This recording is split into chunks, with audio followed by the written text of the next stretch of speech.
Good morning बच्चों। आज हम प्रॉफिट एंड लॉस, इससे पहले मैंने 2-3 वीडियो बनाकर डाल दिए हैं जो कि बेसिक मेथड से बनाए हैं। यदि वीडियो नहीं देखे हैं तो पीछे जाकर मेरा लिंक जो है एजिरेट मनोज सर 780 पर देख लीजिए। पूरा एकदम इजी वे में मैंने बताने की कोशिश की है। अगर कभी भी नहीं पढ़े होंगे प्रॉफिट एंड लॉस तो आपको बहुत अच्छी तरह से समझ में आ जाएगा। अब दोस्तों देखिए, हम बता रहे हैं, क्वेश्चन की ओर चलते हैं। 2 सवाल लेकर आए हैं जो कि प्रतियोगिता परीक्षा के व्यू से बहुत ही इंपॉर्टेंट है। ऐसा ही सवाल आपको परीक्षा में पूछा जाता है। कहता है जब भी देखिए दोस्तों, परीक्षा में क्वेश्चन इजी पूछा जाता है लेकिन थोड़ा उसको घुमा दिया जाता है। ये नहीं कि क्वेश्चन लंबा चौड़ा रहेगा।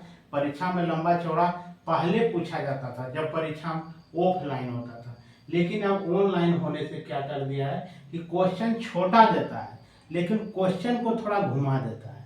इसलिए दोस्तों हर तरह से आपको जैसा परीक्षा में पैटर्न में आता है हर तरह से हम तैयार रहेंगे। बड़ा पूछे चाहे छोटा पूछे, उसके लिए कोई दिक्कत नहीं है।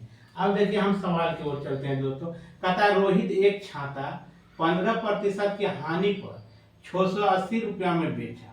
इस छाते का क्रय मूल्य क्या है? क्रय मूल्य क्या है? छाता को बेच रहा है कितना में? 680 में। तब हानि कितना हो रहा है? 15% के। तब छाता का क्रय मूल्य पूछ रहा है दोस्तों। अब हम बता चुके हैं पीछे के वीडियो में कि यदि कोई वस्तु अभी तो लॉस पर बेच रहा है, लॉस पर बेच रहा है तो इसका मतलब छाता का दाम क्यों होगा? अधिक होगा।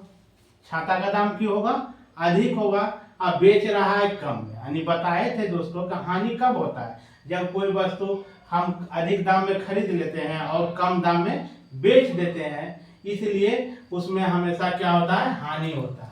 अब देखिए इसी ऑप्शन से पता चल रहा है कि सब क्या दिया है, वो ये तो ऑप्शन होगा ही नहीं। अब ये दोनों ऑप्शन है, अभी तीनों में देखना है। तीनों में ऑप्शन से नहीं, हम सबसे पहले बनाएंगे, बेसिक मेथड से बताएंगे और प्रतिशतता से भी इसको हम निकाल कर बताएंगे। 2 तरह से इसको हम बताएंगे। अब देखिए अभी बताए थे दोस्तों कि जो वस्तु खरीदा जाता है उसको हम क्रय मूल्य कहते हैं और जो वस्तु बेचा जाता है उसको हम विक्रय मूल्य कहते हैं। अब बेच रहा है कितना में? 680 में, यानी विक्रय मूल्य आपका आ गया 680।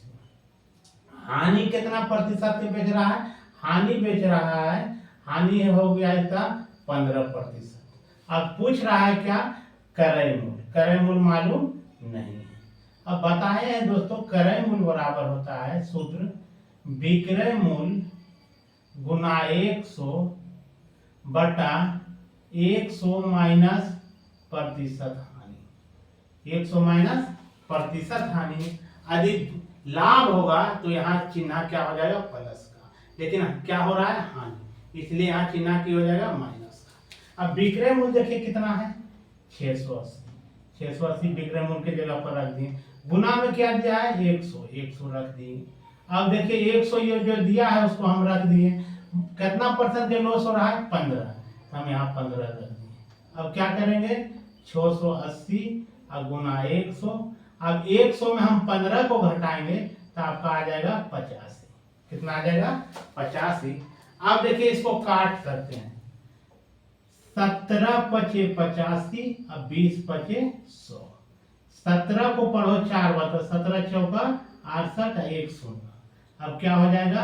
यानी आपका 40 गुना 20 कर देंगे तो 4 दूना 8, 1 शून्य 1 शून्य 2 शून्य, यानी 800 रुपया में।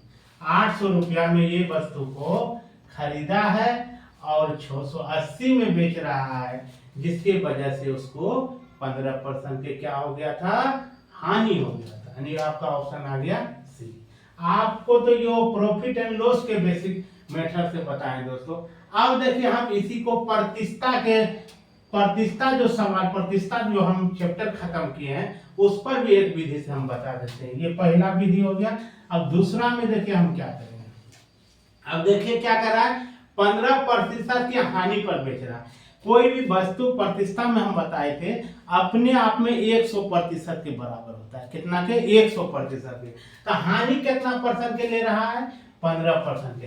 कहने का मतलब x का 85% बराबर कितना के? 680 के, 680 के।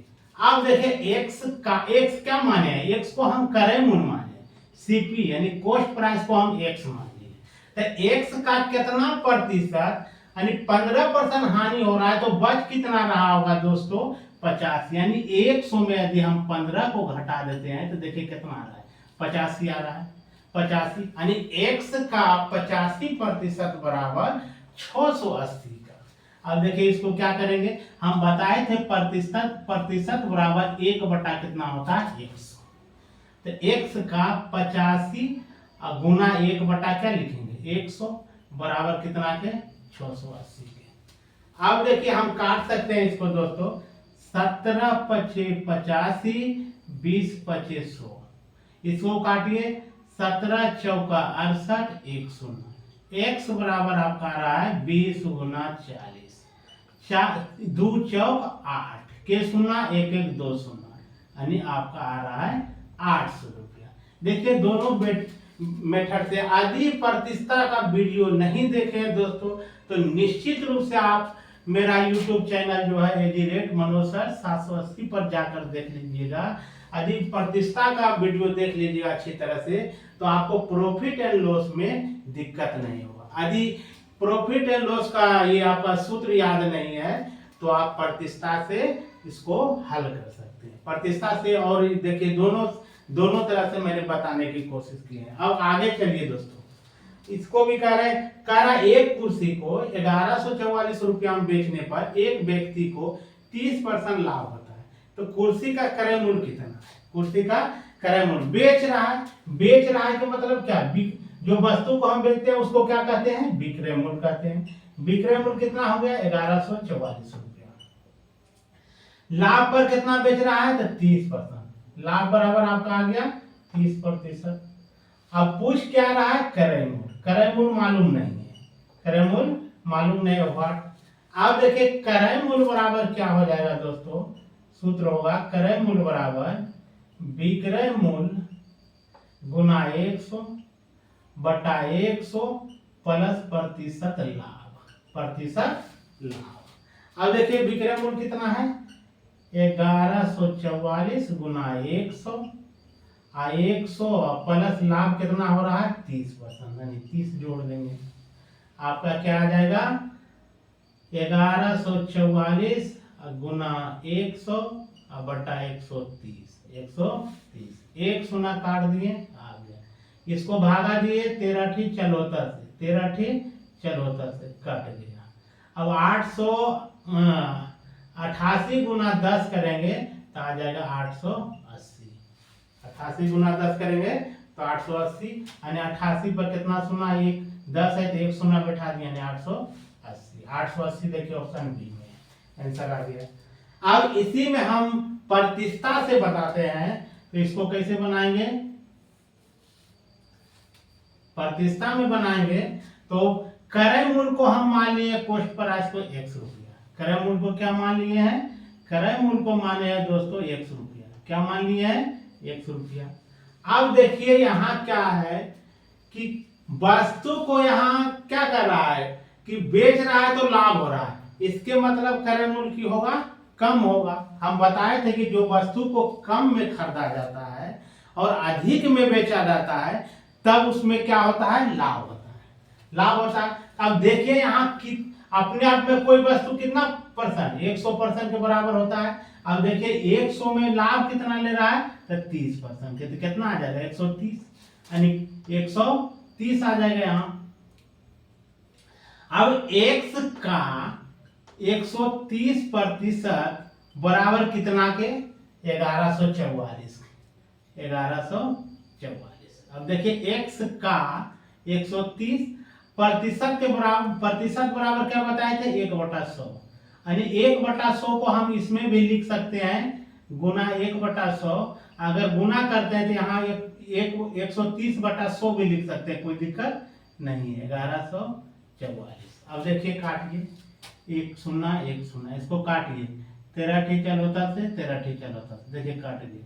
x बराबर कितना आ रहा है 10 गुना 88, यानी आ जाएगा 880 रुपया, 880 रुपया इसका आ गया करेंगे।